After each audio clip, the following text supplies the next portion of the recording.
Machine కడిగేసేది వస్తుంది, కడిగేసేది కడిగేసే రూపాయి పైసలు ఇచ్చినారా?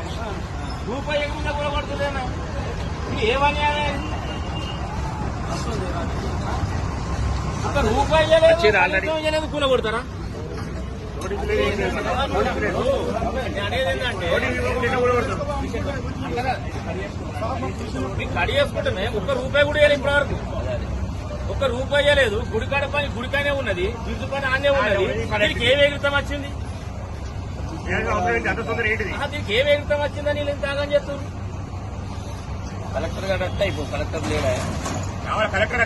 రూపాయి పైసలు ఇవ్వలేదు, అయినా మీరు స్వచ్ఛందంగా తీస్తూనే ఉన్నావు, అయినా మీరు కూడా చెప్పినాము. వాళ్ళు చెప్పింది 15వ తారీఖు. సరే మీరు అన్నట్టు 15వ తారీఖు వరకు మేము తీయకపోతే మీరు అడగండి. 15వ తారీఖు ఎట్లా తీస్తారు సార్? మీరు ఏ విధంగా తీస్తారు చెప్పండి. లోపల ఫామ్ ఉన్నాయి, 10 లక్షల సామాన్ ఏం చేస్తామండి?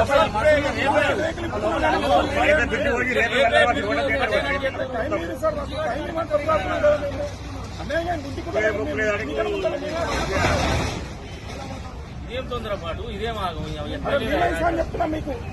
గవర్నమెంట్ ఎమ్మెల్యే దగ్గరికి వెళ్ళాం, అందరి దగ్గరికి, ఆటో దగ్గరికి వెళ్ళాం, కలెక్టర్ దగ్గరికి వెళ్ళాం. ఏ సార్ ఏమి జోకులా సార్? ఒక స్వెటర్ కావాలంటే 50,000 రూపాయలు కావాలి. రూపాయి ఇచ్చింది లేదు, మేమే తీసుకుంటున్నాం, అయినా తొందరపాటు ఎందుకు?